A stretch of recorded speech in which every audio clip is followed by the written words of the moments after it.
Hey guys, welcome back. Today we're giving you part 2 of the week 3 starts and sits for the NFL games. We're here to help you make all the decisions that you need to determine who's going to be in your lineup, who's going to be out, and we're going to toss in who in this league is the worst. Let's start this fantasy football podcast right meow. Hit that drop.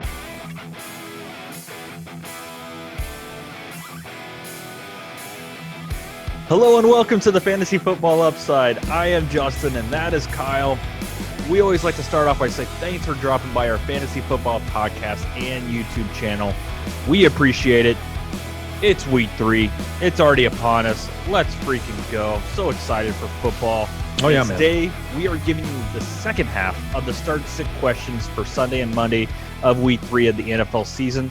Check out yesterday's episode up there, over there. And then down there as well for the link. There. Yeah, I guess I'll put it down for the there. first I guess half. so. Yeah. Yeah.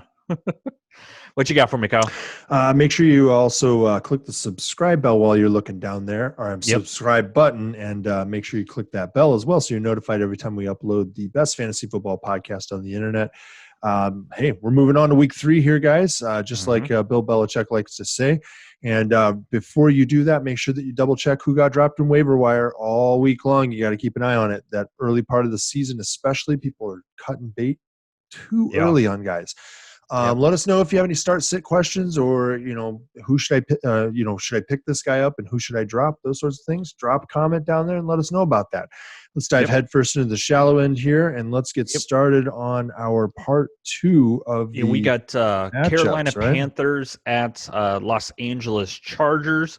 Panthers is up first if you're good. Sure. Yeah. All right. So let's see here. Start Robbie Anderson. That's about it. I'm not starting anybody else there. Maybe. Yeah. DJ Moore, I'll start him too, but he's kind of not done so well. Robbie Anderson's taken over that number 1 mantle somehow, which I don't understand. So, all right. So those are the 2. Good story. Everybody gets 2. Good story, right? No. So look, Teddy Bridgewater, you could start him if you have to. That's a two QB league start sort of thing.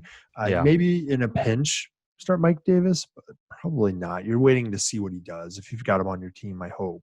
Right. I hope you're not in a pressure to have to start him. All right. What do you have on the Chargers there? Keep an eye on Curtis Samuel if he gets any carries. Yes, definitely. That's keep an eye on.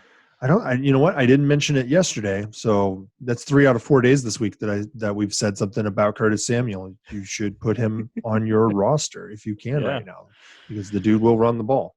Yep. All right. For the Chargers, no quarterbacks. I think it's still going to be Justin Herbert gets the start in real football. Yeah. And then, that Tyrod Taylor story is just insane. Oh my God, that is just insane. Ooh, someone's getting fired. You're fired. For running backs, I have Austin Eckler as a start. I also have Joshua Kelly, man. I think he could be a start week in, week out, at least in the flex. I mean, he's getting a larger workload than even we expected. I know we were high on him. If you don't believe us, we have record. We do. It's somewhere. Yeah, it's somewhere down in there. Yeah. But for wide receivers, I have Keenan Allen still a start. Josh Kelly's on our super deep sleeper episode, actually. Yeah. That's where he is. For Keenan Allen, I think he is the preferred target for Herbert. At least that's what it looked like for the first game with him. Mike Williams, no. Hunter Henry is a start as well. So a lot more starters than I think I probably should, but they're all kind of, lower end starters. Yeah. Yep. All right. Up next, we have New York Jets at Indianapolis Colts. Go ahead and hit me with the Jets, Kyle. The Jets. The worst. That's right. They're the worst. From the top down, they're the worst. Straight up the worst. Thank you so much, John Ralphio. Yeah, Jean Ralphio right there. Let me see here. All right. Yep. Move on. Yep. That's it. That's it. That's those. I've listed everyone you should start who's on the Jets. All right. For the Colts, I have Jonathan Taylor as a start. He's a top 5 play against the terrible Jets. T.Y. Hilton is still a start, but man, those drops are becoming more and more an issue. And now the Frank Reich is coming up with excuses for it. That's all I got. Everybody else is kind of just Meh. I mean, It's good to have on your bench. I think that the problem right now is that the matchup is too good. You don't know who to start. Like you're like they could all blow up. They could each Pittman have could like have a big game. yeah, Barley Cox could have another big game. You just don't know. yeah, And that's why I just go for the studs. Ty is still a stud, and Jonathan Taylor's a stud. yeah. Yeah. All right, so let's move on here to Dallas at Seattle. Dallas with that come from behind win last week. That's a pretty crazy one. Let's start Falcons, man. Yeah, let's start. The owner of the team said, I don't think they understood onside kickoff. How? Like, you're on special teams. That's like one of the three things you do. They were just like maybe they thought they were playing spin the bottle, or they were just waiting. I don't know. They watched it go 10 yards. It's like block the other dudes and then fall on the ball. I mean, it was like, what was it? I forget what they call that kick. It's like a dead duck kick or something. That's what it's called. I don't think I've ever seen that before. I don't know how you come up with that name though. Like to call it like who's kicking dead ducks? It goes, yeah, that's exactly what it looks like. It looks like you kicked a dead duck. I know from experience. You don't want to kick the frozen ones. The frozen ones hurt. Yeah. Okay. So back to the Cowboys and that hard-hitting analysis you guys are waiting for on the Falcons. Let's pass off of that one here. Still talking about birds, Falcons. Yeah. Good Lord. Well, yeah. Well, all right. Well, this is not the Falcons. This is the Cowboys we're talking about here. We are talking about the Seahawks, a mythical bird. Dak Prescott is a start. Ezekiel Elliott is a start. Pollard is a sit still right now. Amari Cooper and Michael Gallup are starts, as well as CeeDee Lamb. But Michael Gallup looks to be like the guy who everybody was concerned was going to be the odd man out. Which is a little if shocking. You have him, it is shocking. If you have him, you should look to trade him right now. He appears to be the wide receiver 3 on this roster and a little bit forgotten. He has 10 targets through 3 games. Michael Gallup and CeeDee Lamb each had 9 targets last week. So that's a problem. He had 10 targets through 2 games. He had 10 targets through 2 games. Yeah. The other 2 had 9 targets last week. Good Lord. Yeah. People ran to the wire to pick up Dalton Schultz because Blake Jarwin was doing so well already. Right? No, don't put him in there. All right. Seahawks, who do you have? Russell Wilson. Ever heard of him? Russell Wilson. Chris Carson is the start for that running back room. Tyler Lockett, DK Metcalf are starts. And that's it. Still keep an eye on one of Kyle's favorite guys. And who is that? That's Will Dissly. Big Montana. Keep an eye on him. I think he's going to keep working his way back, and sooner rather than later, Greg Olsen. He was out. Hey, he was out there on the field. He was out there last week. I was watching it. First series. Yeah. Alrighty. So up next we have the Tampa Bay Buccaneers at Denver Broncos. Hit me with the Bucs, Kyle. I am only starting Brady as a QB2 in this game. I don't think that he's a QB like a QB 2 QB league. Not starting him in my starter spot if I'm in a single QB league. I just don't think that this is the week for it. Just not having it. Mike Evans is showing up. He's having solid games. Once he's healthy, he's going to be a force to be reckoned with. Chris Godwin. Chris Godwin who? Right? Lately? Well, I don't know. Last week. Yeah. He was hurt last week. Yeah. Let's see here. I did want to point out Rob Gronkowski as a sit. Very specifically, why would be Bruce Arians. The thing that we said all summer long was that Bruce Arians treats tight ends as just another blocker. That everybody was drafting Gronk like it's the end of the world. Let's go run and get Rob Gronkowski. But we said it. Like, they don't run routes. They just don't for Bruce Arians. And then when he was asked about it this week, he said, essentially, they're just run blockers. What are you talking about? He said, we're not throwing 50 times to the tight ends. That's what we've got wide receivers for. That's a quote from Bruce Arians, guys. So, yeah. He thinks there was another part to that quote where he literally said, they're just blockers. What are you talking about? So, yeah, get rid of Rob Gronkowski if you have him. He's not going to do anything this year, guys. All right. What do you have on the Broncos? For the Broncos, man, talk about taking a hit for their offensive potential. Drew Lock is out for injury. I think that needed air quotes, potential. Their potential. I mean, they have some first and second rounders in there. Theory. Yeah, there's a theoretical potential. Yeah. Melvin Gordon is still a start because I don't know where else the offense is really going to come from. But Jerry Jeudy is a start. He popped up on the injury report with a ribs injury, but I think he is still a start because there has to be some wide receiver that takes some of the targets. And then Noah Fant, he could be coming into a week in, week out starter. So we'll kind of see. He only seems to get his job done in the halves. So week 1, it was in first half. Week 2, he only had anything in the second half. So, boy, if you put those two together, look out. And 1 out of 2 games then, huh?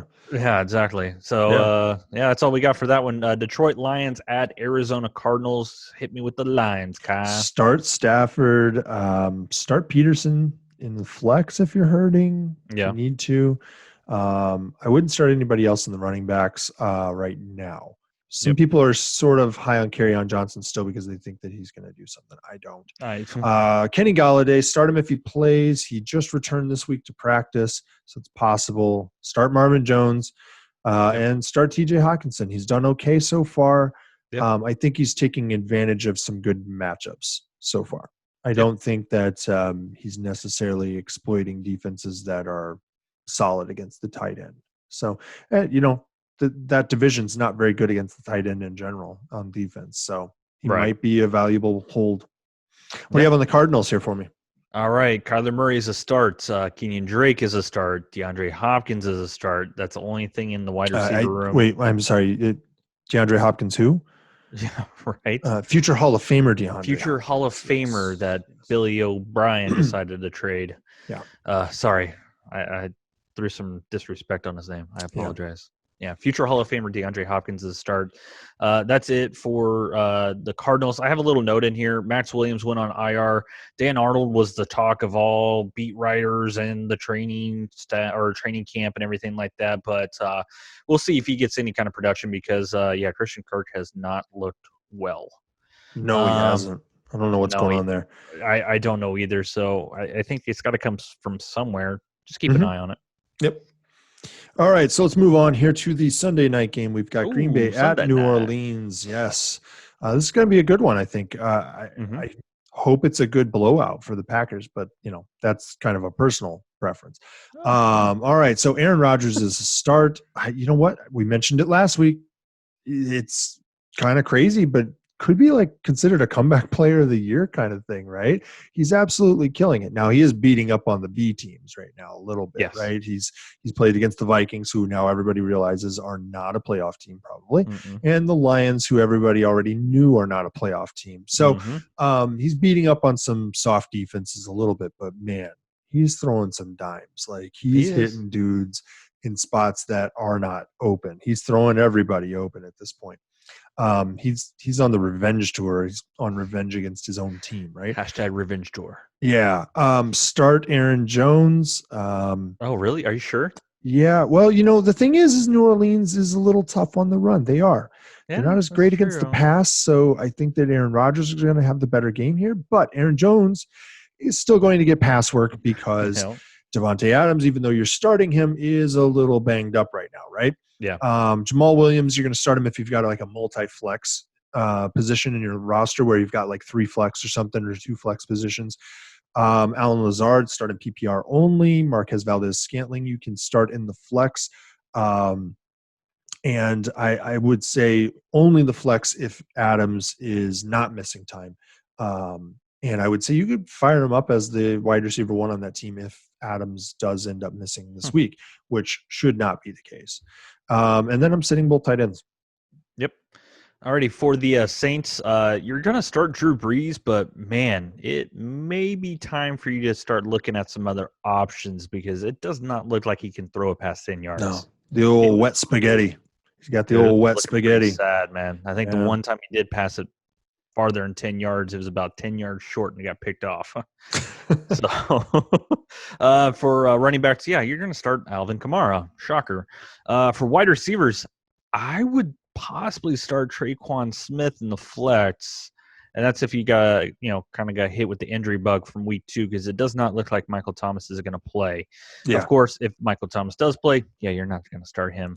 Well, it's entirely likely that he won't play. And there's a reason for that. I don't know if you saw this, but I think I mentioned it to you. And that is that Michael Thomas has to be cleared by the Green Bay Packers doctor to get to play this week. That just sounds crazy. We were talking about this. We're like, why would you send it? I mean, I know they're trying to share doctors and stuff this year to keep the bubble a little bit smaller, the exposure a little bit smaller on COVID concerns. But why not pick a team that you don't face 2 weeks from the injury?